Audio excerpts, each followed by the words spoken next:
Have you ever wanted to know how to play really awesome chord melodies like that?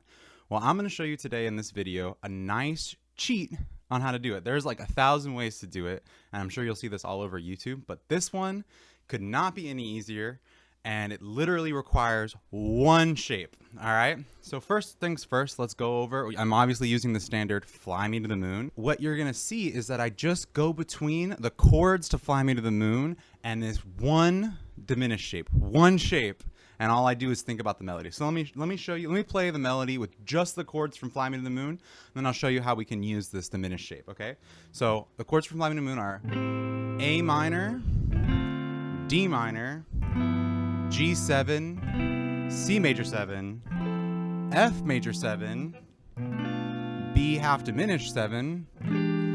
I play E7 sharp 9, but it's just any old E7. I think they say flat 9 in the thing. And then A minor, A7. All right, and this is just the A section of Fly Me to the Moon because it works best over this.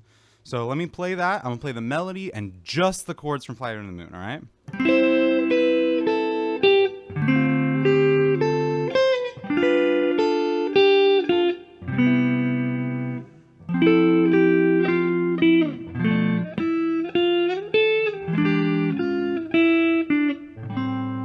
All right, so that's only the chords from Fly Me to the Moon and just playing single note melody in between. So what I'm going to do now is for every single melody note that doesn't land on a chord from Fly Me to the Moon, I'm going to play this diminished shaped. This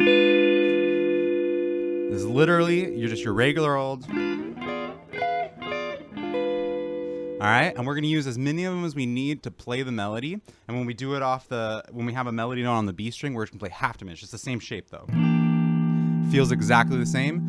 And this can also be kind of thought of as like a dominant flat 9 sharp 11 without the root, which is awesome about half diminished. All right, so let's go ahead and watch this.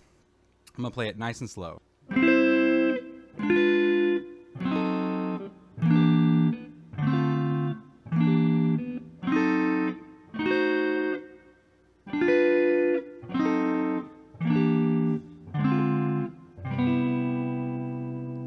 All right, so it's a pretty cool trick, pretty nice way to, freshen up your chord melodies and have a nice separation. If you notice that in between those diminished shapes, I am still using the changes from Fly Me to the Moon, right? So we still start on our A minor 7, and then after we do, right, we have our D minor 7, so that's still there, and then we go, that was all diminished, and then G7 I play this way on this one because it's got our melody note on top, and then a bunch of diminished shapes, and then to C major 7, right? So I'm still using the changes where they apply, but for every single in-between note on the melody, I'm adding this diminished shape or half diminished shape, and it makes it sound so freaking cool, all right? I'm gonna play the whole example one more time, and I think you'll start to hear it.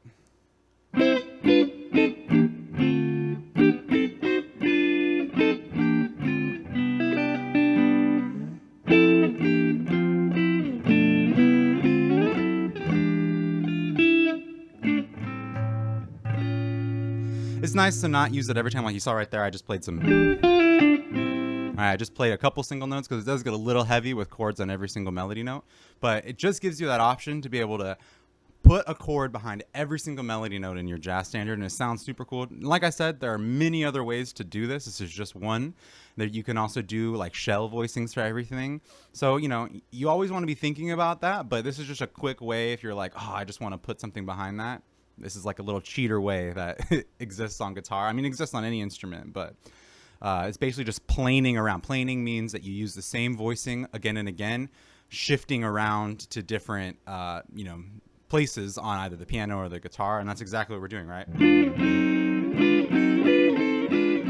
It's the same voicing, we're just sliding it around. All right, y'all. Well, that has been our lesson on how to spice up your chord melodies. I hope you really enjoyed that, and I hope you got something out of it.